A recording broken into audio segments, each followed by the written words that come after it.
Our speaker will share her experience, strength, and hope for approximately 45 minutes. We ask out of respect for our speaker to please remain seated until she has finished. It is my pleasure to introduce our speaker for this evening, Sarah.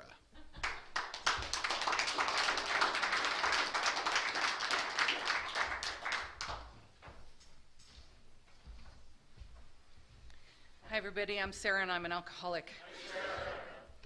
I was praying earlier. I always pray before I do this because I never really know which parts of my story are going to be the most helpful. And, you know, I could like ramble on for hours and never really run out of material. And I continuously am making more material all the time, so it's not like just because I got sober, you know, everything's I'm not an alcoholic anymore, and that's certainly not true.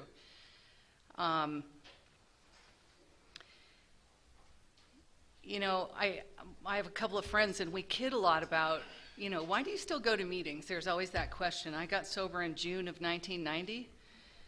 So, yes, I was 30 years sober in June. It means I'm 30 years older than I was when I got here. That's a little shocking. Not quite sure how that happened.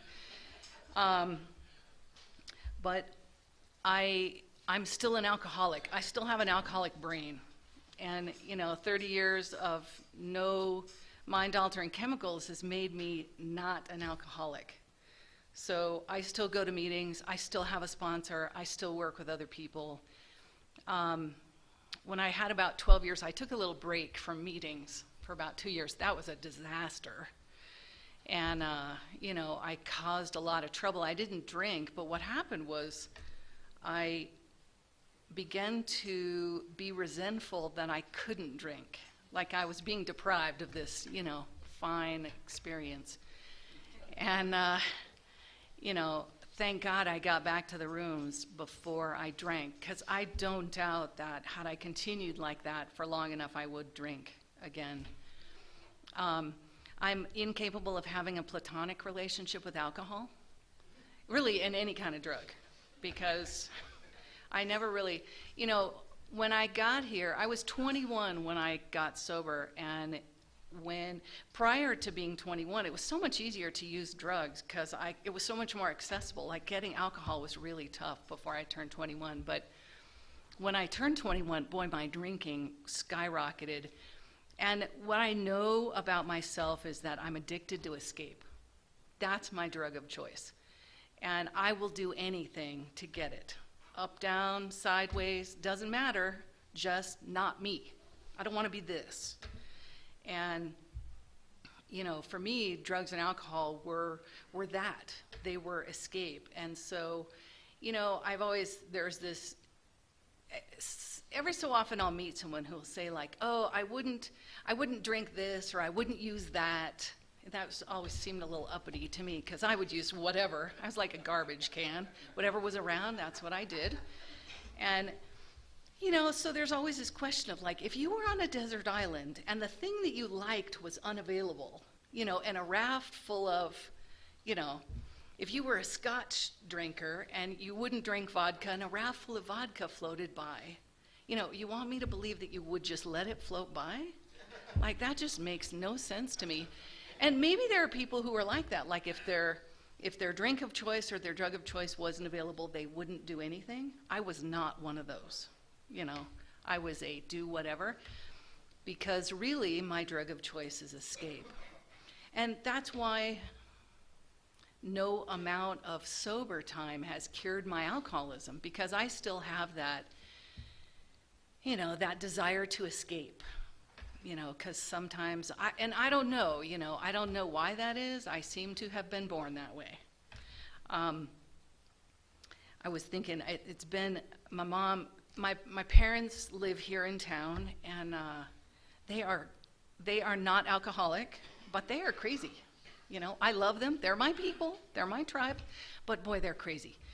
And, you know, so in my family, there was not active alcoholism, but there was ism everywhere.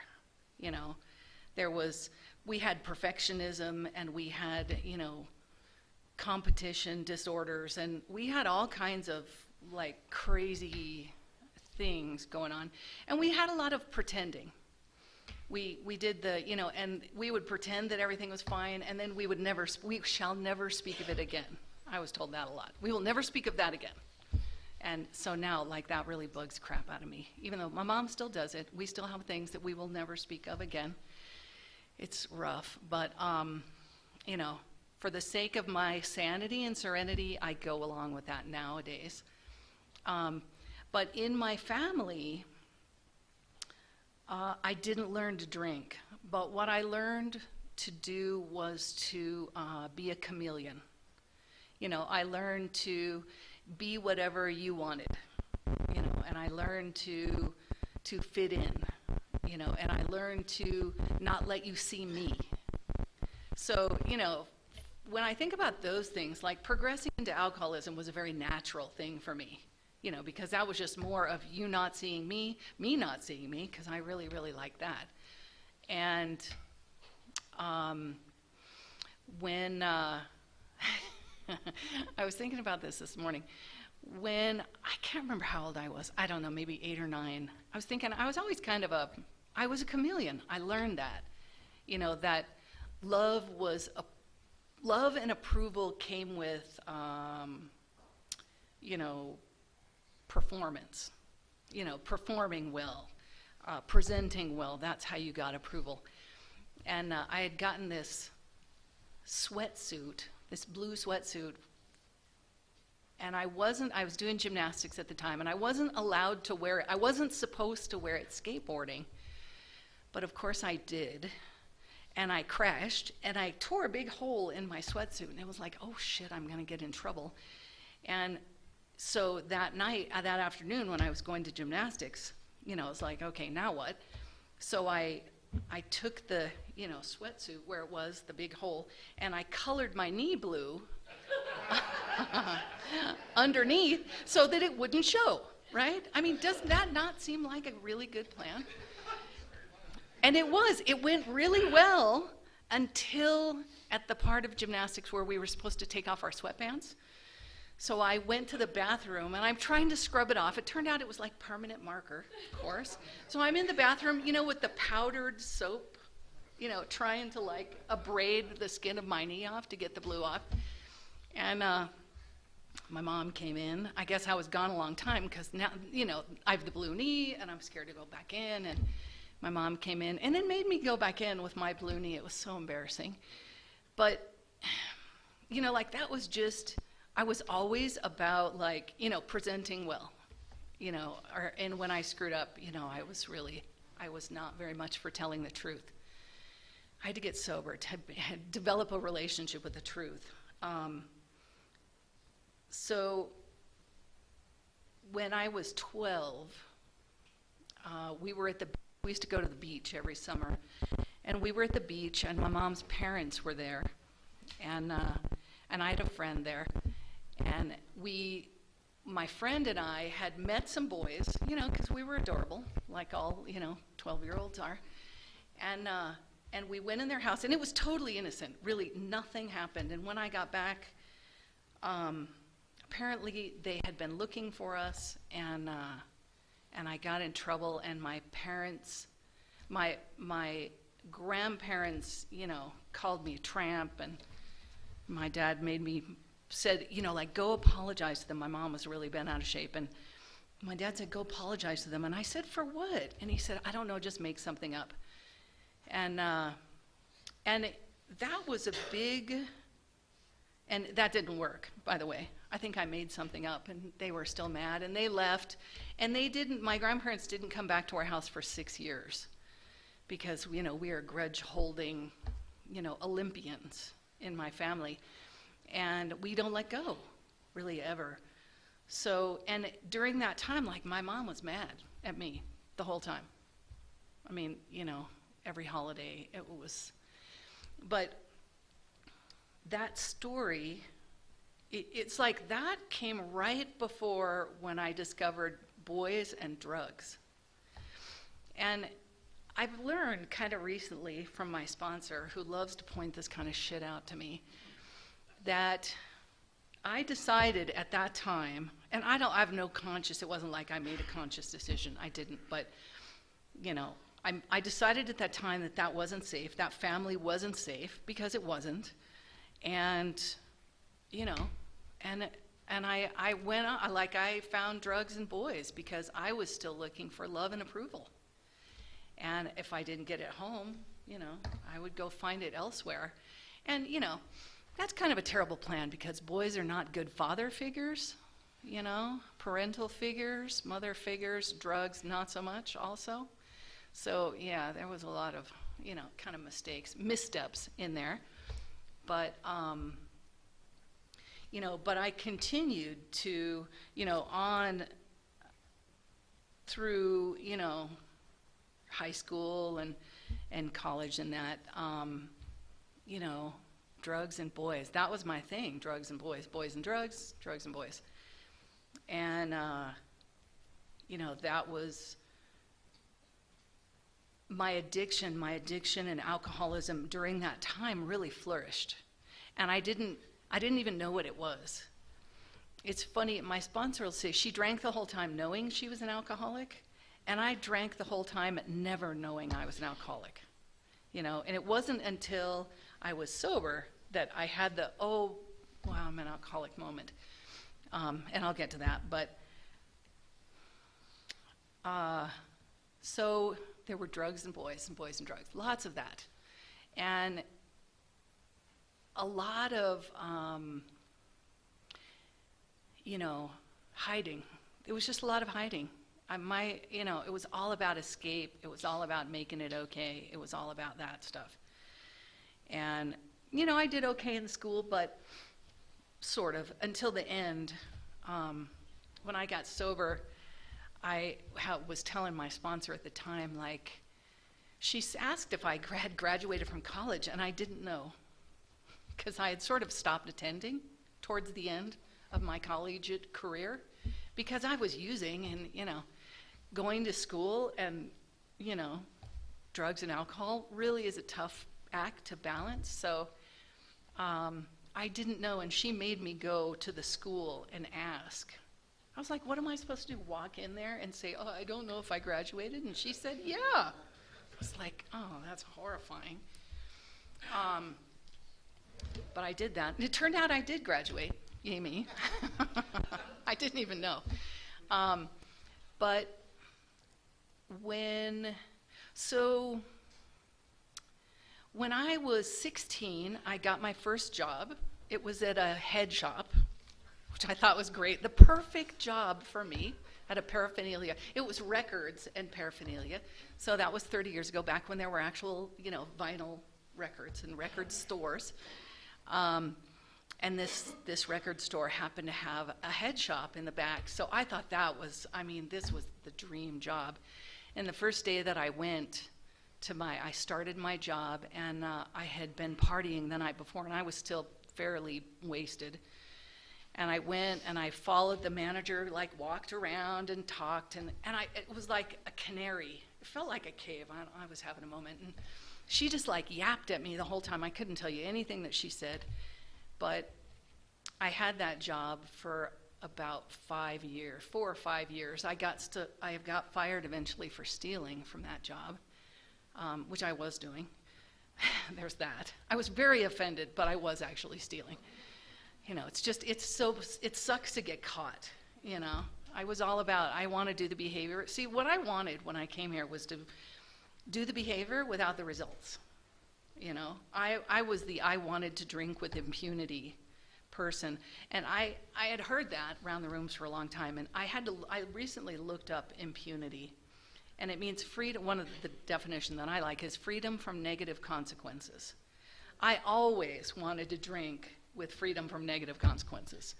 And had I been able to figure that out, I would not be here today, you know.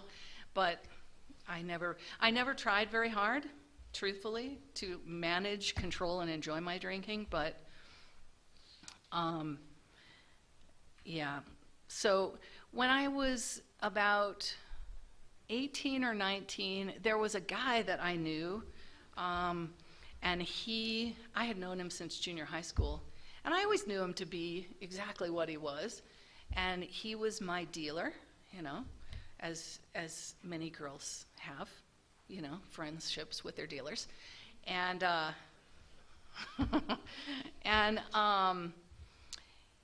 he really liked me for some reason, and we were good friends and ended up becoming involved, and I married him. And because marrying the dealer seems like a really, really good idea when you're an alcoholic and an addict like I am. It turned out to not really be a terrific idea, because it was kind of, when I say it now, it's like, well, duh, of course it would go horribly. And it did. And it went pretty fast. It went downhill pretty fast. The police were called to our house a number of times. And it was because of me, yelling and screaming and throwing things and,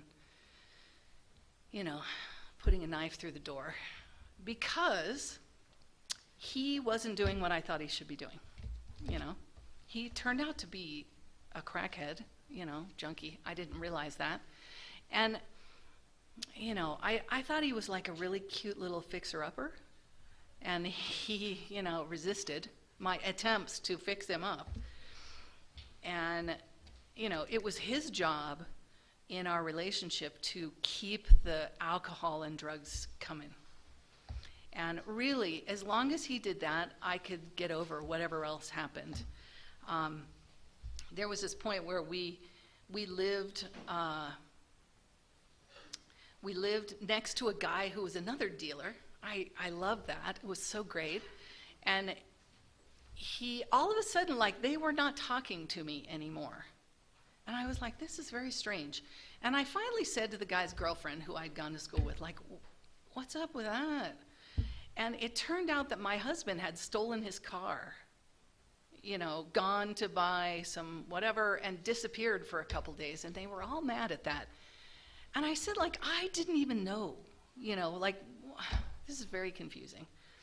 But, like, that's the kind of stuff that my life was like that. It was just like chaos, partying, chaos, like lots and lots and lots of chaos. And it was an unmanageable, my life is unmanageable. My life is kind of unmanageable anyway, because I can get into other kinds of things. But, my life then, if I'm drinking and using, I have no shot at managing the chaos level that seems to go with it. So there came this point where I felt like I wanted to get rid of him, my junkie dealer husband, and who was not acting like I thought he should. And, he would do a lot of things, like he had stolen some stuff from me, and, he would call and say, oh, I'll be home in an hour, and then he would show up in like 4 or 5 days, and, that was like the beginning of my Al-Anon career, really, because I would wait up at night, and I would throw his shit on the front lawn, and, it was all very dramatic. I love drama, still do sometimes. I'm less tolerant of it than I used to be, but I still have a little bit of an issue with it. So we moved at some point. I was only married to him for a year, but during that time we moved, and in this building that we moved to was the first sober person that I had ever met. And it was this guy, and he named Rick, and he was sober 2 years. And I remember when we first met him, we went over to his house, or I don't know, I can't remember. And I remember him saying that he didn't drink or use, and that he had been sober in Alcoholics Anonymous for 2 years. And I remember just thinking, oh my God, that poor bastard. Who would want that? That sounds horrible. Jeez. And that was my first, I did not know that very shortly, he would sort of lead me, indirectly, but lead me into Alcoholics Anonymous. But there came a point where he was trying to 12-step my husband, the junkie dealer, and he was taking him to a meeting. This was in California, and I had spent the day at the bar, and then came home, and I went to a meeting with them. I don't know why. It must have seemed like a good idea at the time. So whatever, so I go to the meeting, I'm fairly intoxicated, and leading the meeting is a gal that I had gone to elementary school with. And there were a couple of other people in the room that I knew that I'd gone to school with, because this was in the same town where I grew up and a lot of people stay. And so I don't remember very much from the meeting, other than the bar that I'd been in was outside. I mean, there was an outside, so I'd sat in the sun, so I just remember it was so cool in that room, and I was kind of hot and sunburned, and I just thought, oh, this is so great, like this place feels so nice. And I do remember they laughed in there, and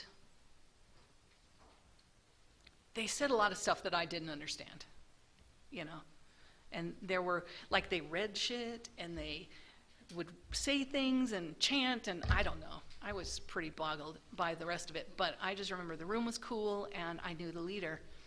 And she ended up bringing me home that night. She gave me a big book, and then she came. It was kind of like, and I did not deliberately sort of say, okay, I'm going to get sober now. I just kind of accidentally started going to meetings, because she dropped me off that night, and she was like, okay, the meeting tomorrow is at 6:30, and I'll be here at 6 to pick you up. And I was like, oh, okay, just drunk enough to agree. And she came the next day, and she picked me up, and she took me to a meeting. And she came the next day, and she picked me up, and she took me to a meeting. And I don't remember how long she did that for, but it seemed like, until I could get there myself, there were people who would say, okay, I'll be there tomorrow at, 5:45, and I'll pick you up, meet me in the front. And I was taken to meetings for, I don't know, a while, until I could get there myself. And I only used one more time after that, a week later. And the one thing that was clear to me was that if I wanted to get rid of that junkie husband of mine, that not needing him for dope would be a really good way to do that.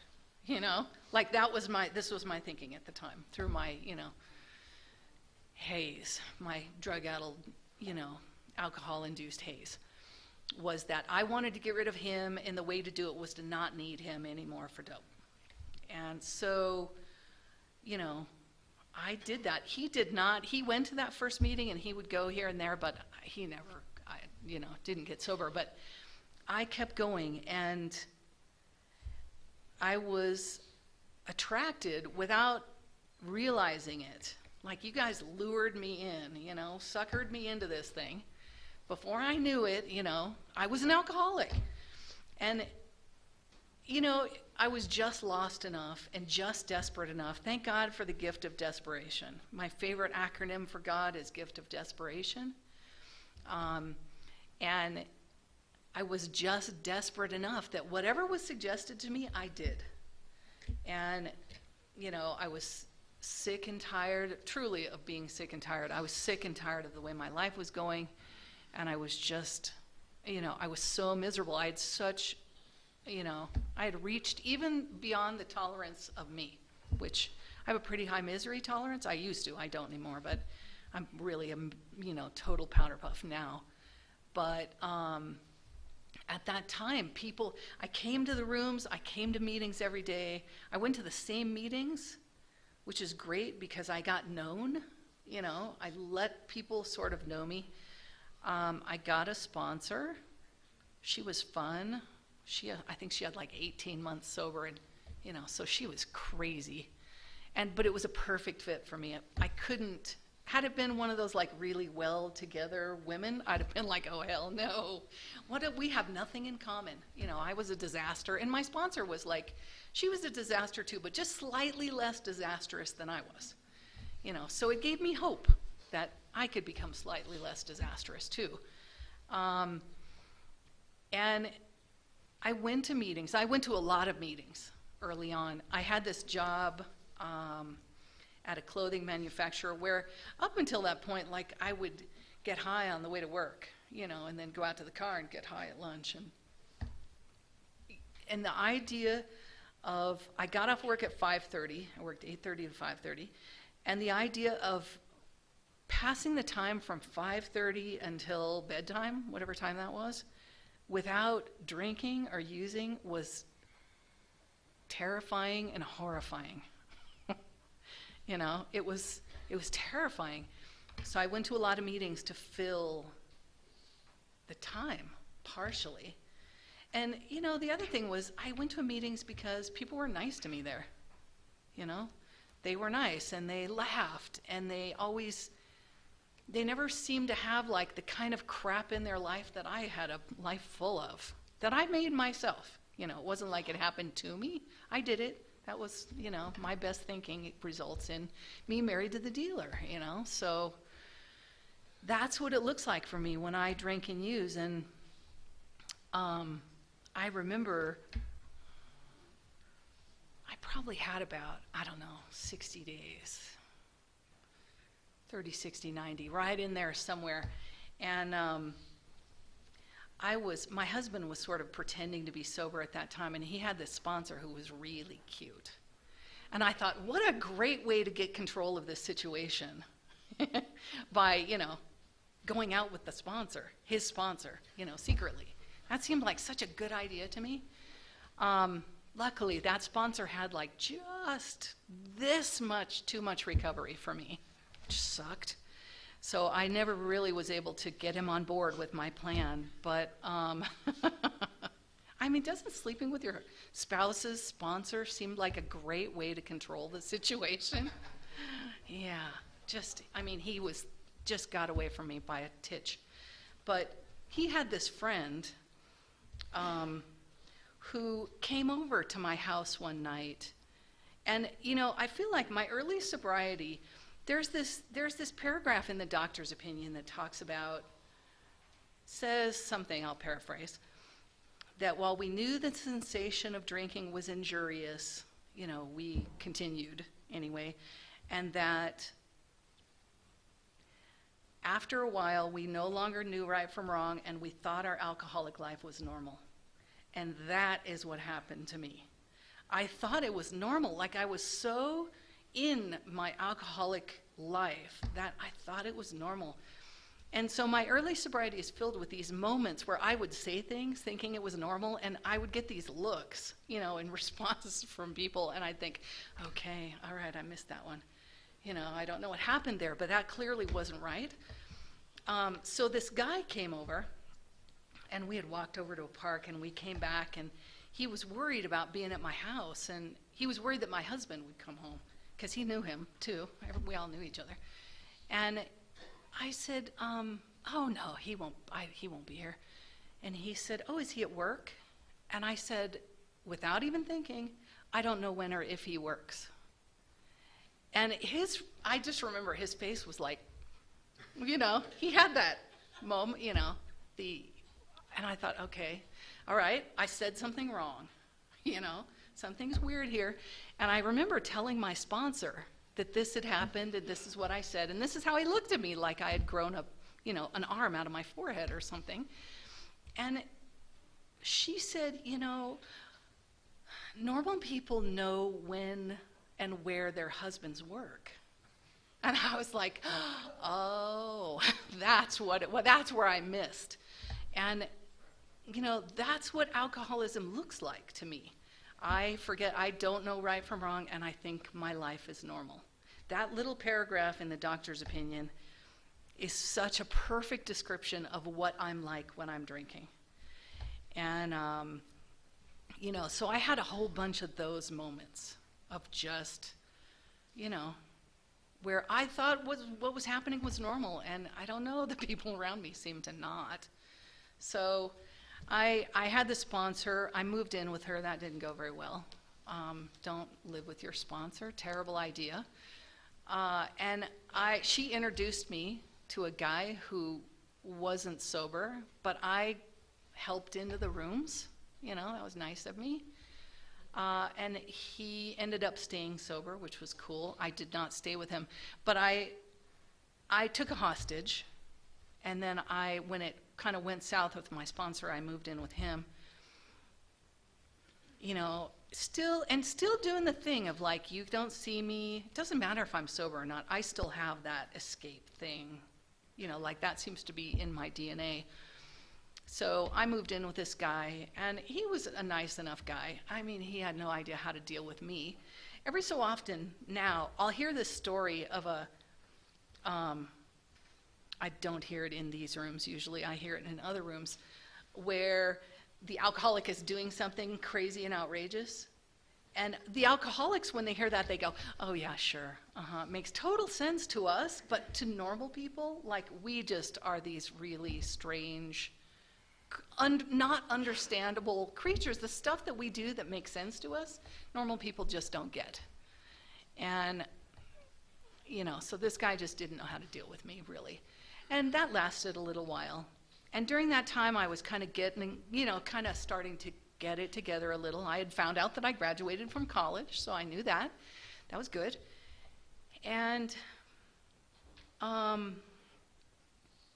had gotten a new sponsor at this point. And this woman, I think I had like maybe 90 days maybe. And she had, I think, 5 years. I worked with her for the next 7 years until she ended up in rehab, and then that was pretty much that. But that didn't have anything to do with me, let me just say. She did that all on her own. But she was so amazing, and I remember, so she had me do this writing every day. I would have to write. And I would be like, how much do I have to write? She would say, well, at least 3 sentences. So every day I would write 3 sentences, no more, not one word more you'd get out of me.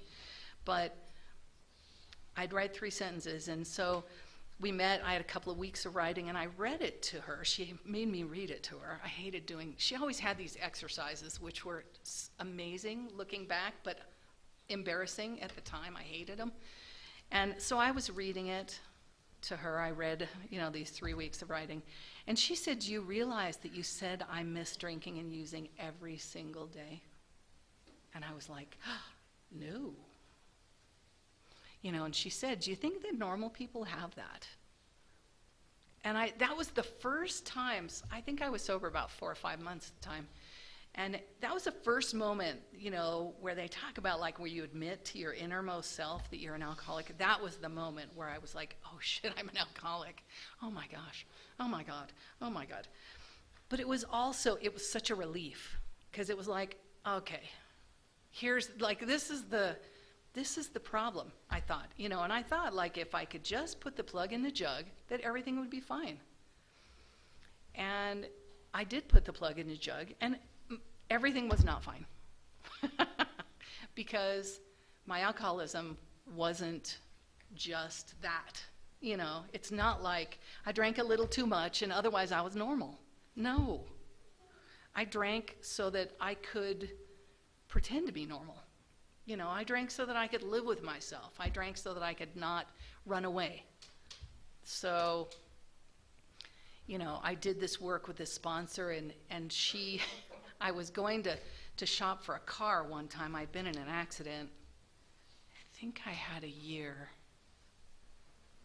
or 2, I can't remember. Anyway, I'd been in a car accident, and my car didn't survive it. And she had set me up with this sober guy who was going to help me go and look for a car. And I remember calling her and saying, like, how will I know if I like the car? I mean, I did not know how to live without alcohol and drugs. So, there were so many, like going to the grocery store. That stuff was hard, and this going to look for a car thing, I was completely ferhoodled by that, because how would I know if I liked the car or not?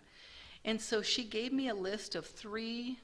She's like, you could have sweaty, your palms could be sweaty, you might have butterflies in your stomach, because I could identify the physical feelings, but I couldn't do the feeling part. I had no feeling to connect to that stuff. So she began to help me make a list of, this is how, and she said, and that's how excitement feels. So excitement equals, these physical sensations. So I would go and I would look at the car and I would say, oh, are my palms sweaty? Do I have butterflies? Whatever the other symptom was, I can't remember now. And, like I began to learn how to sort of have my feelings with this. She helped me develop this, pretty good list. I don't know, it had probably 10 or 15 different feelings on it, which is good because I came into the rooms with rage and boredom. Those were the two feelings that I knew what they were, rage and boredom. So, there's quite a lot to learn from that place. And she was so helpful. She was so amazing. She was such an amazing woman. There was one time I was driving home. I was divorcing my drug dealer husband, and I was driving home, and I was telling her, I was driving home, and I had this pain in my chest, and I thought maybe I was sick or whatever, and she said, if your body, this is one of these annoying freaking exercises that good sponsors always have. If your body could talk, what would it say? And I said, well, I don't know. And she finally, so I was like, okay, it would say, I'm tight, I hurt. And I was like, oh my God, I'm having a feeling. I wasn't having a heart attack. I thought I was. I was having a feeling, and that feeling was, I hurt, And that's the first time that I can ever remember, because I medicate. If one has a feeling, they take the proper alcohol and drugs to stop it immediately. So, to live sober was really tough for a long time. But I feel like during this time, like God kept putting these amazing people in my life that had exactly the right sort of the next little bridge, and the next little bridge and the next little bridge. And I didn't, God has seen fit to, I don't get like the monthly report of this is all the stuff that's going to happen this month. I could not handle that because I'd spend the whole time trying to change it. So I get like these little breadcrumbs. And when I came in, I had no relationship with a higher power of any kind. And in my family, that was weak. My parents still are like, can you believe people believe in that shit? I'm like, well, I do. I don't say that because we don't talk about that. That is one of the things we shall not speak about. But I learned, how to believe in a higher power from you guys. And the God of my understanding, higher power, who I choose to call God just because it's short and easy and it's the gift of desperation, which I love. My God is a patchwork of stuff that I've heard from different people that I liked. I hear something and I just like roll it into, it's like a giant Play-Doh ball. I just roll it in and I keep rolling it in. And every time I hear something that I like and it works and seems to work for you or you, I'm like, okay, I'm going to do that. I'm going to, I've always been that. Like if something works for you, okay, great, I'll do that. And I sat in the rooms for a long time and people talked about God and this God thing. And boy, that was really hard. And I went through the motions because people told me, this is a good area to act as if. There are areas that are not good to act as if, but this is not one of them.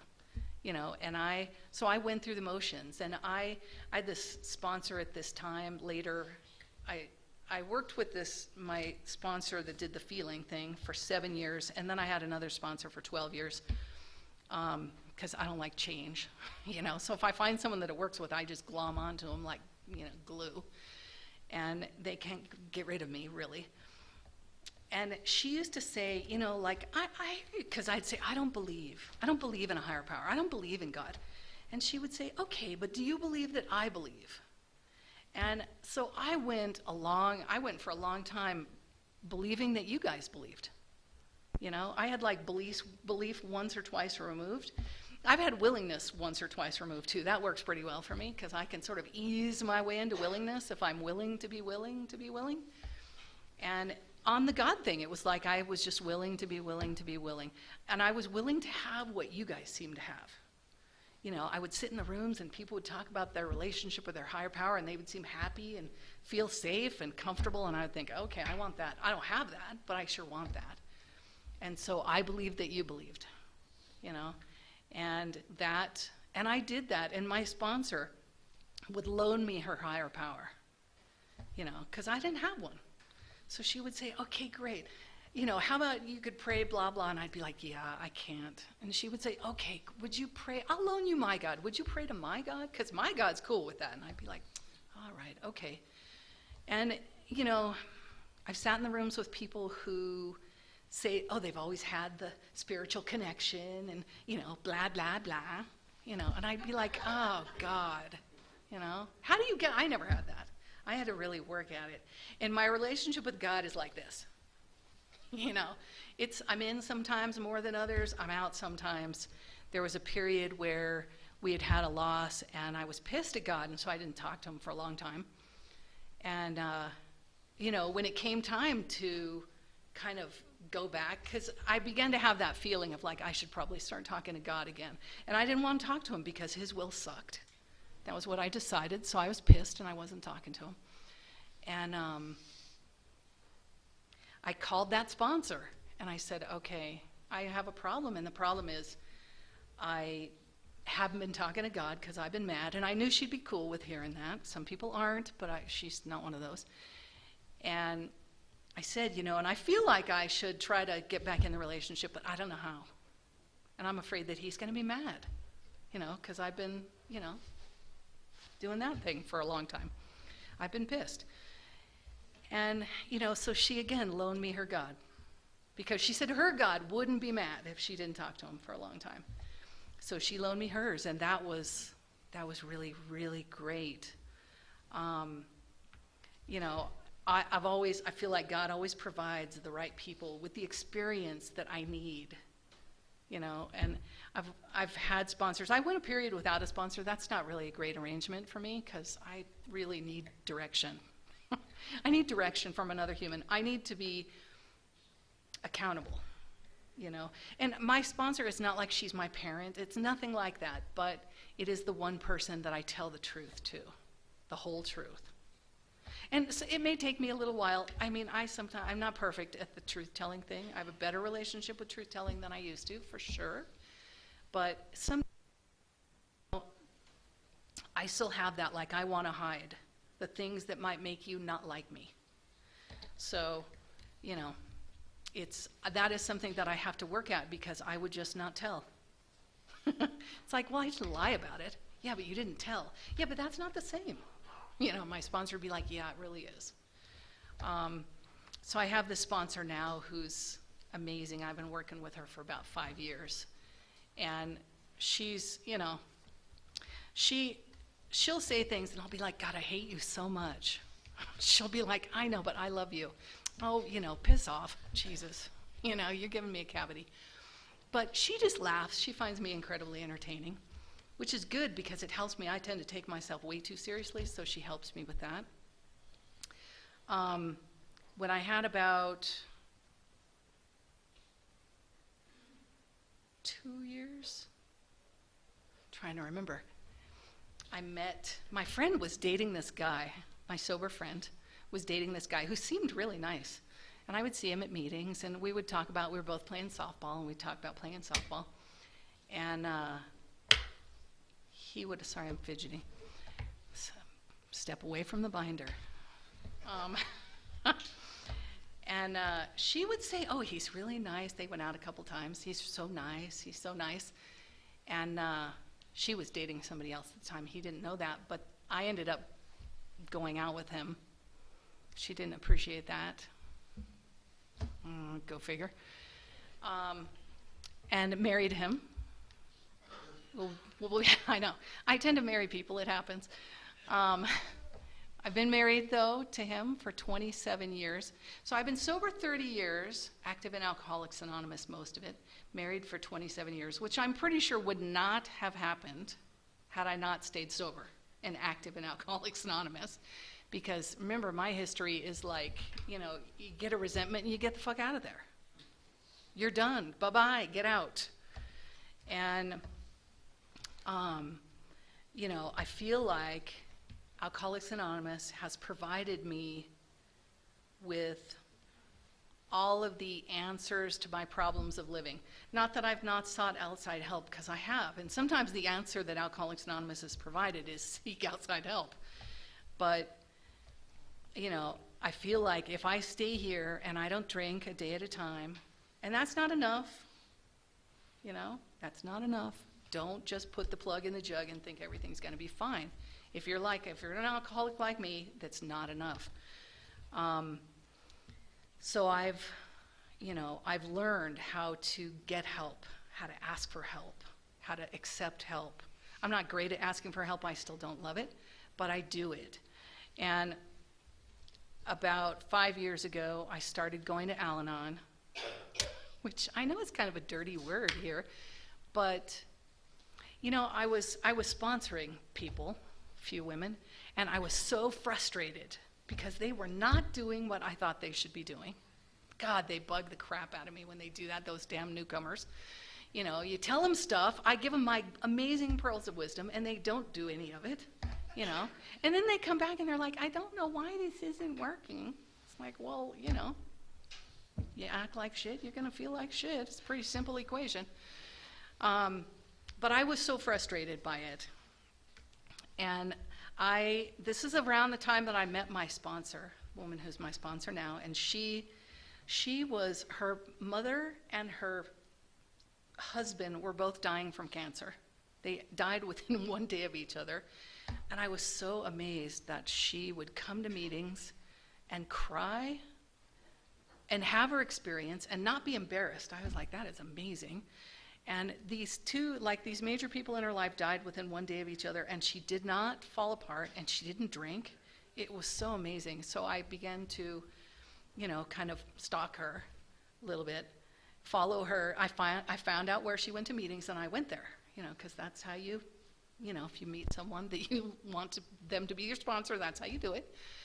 And so she has been so amazing and so helpful. And I would tell her, blah, blah, blah about this person or that person. And she would say, yeah, I go to Al-Anon for that. And I was like, what the hell? Or she would say something like, what if you didn't have an opinion about that? I would just be like, you understand it's too late for that, right? I already have an opinion. I'm already all twisted about this person not doing what I think they should be doing. And it really showed up when I was sponsoring people. I was so frustrated by that. And I really, I wanted to be of service, but God, those people just don't do what I think they should be doing. So I went to Al-Anon, and it has been amazing. It's really helped provide some of the missing pieces for me. But I learned in Alcoholics Anonymous how to get help. I learned in Alcoholics Anonymous how to ask for help and how to accept help. I learned in these rooms how to, go to meetings. I learned how to live my life. I learned how to go to my job not drinking and using. I learned how to not marry the dealer. That was good. I learned, how to marry a lovely man. Best husband I've ever had.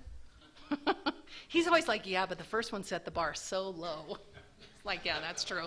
All you had to do was not be a junkie and come home at night, and you were heads and shoulders above the first one. But, I learned how to be a wife. I learned how to be a daughter. I learned how to be an employee. I learned all these things in Alcoholics Anonymous. And I cannot say enough. The reason that I keep coming is because I wake up every day and I'm still an alcoholic. And I still need Alcoholics Anonymous. I still need a sponsor. I still sponsor people because this stuff keeps me from being nuts. And I don't enjoy being crazy anymore. I used to love the chaos and the crazy, and I don't enjoy it now. It's painful, and it's messy, and I don't like that. But I am so incredibly grateful. I did not know when I got here that this is what it would be, I just came here to get rid of that junkie husband of mine or get him to clean up. That didn't work. Instead I've gotten this life beyond my wildest dreams. If I'd have, I'm the classic, if I'd have made the list in the first year of all the shit I wanted, I passed all that stuff in the first year. And now, the things that are in my life, that I get to be a friend, I get to have people in my life, I get to love people. I'm loved by people, which is pretty great, but I get to love people. Not everyone. There are some people that still annoy the crap out of me.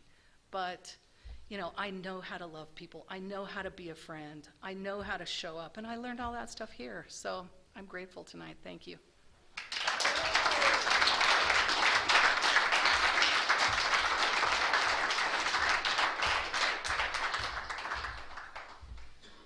All right, let's give Sarah another hand, everybody.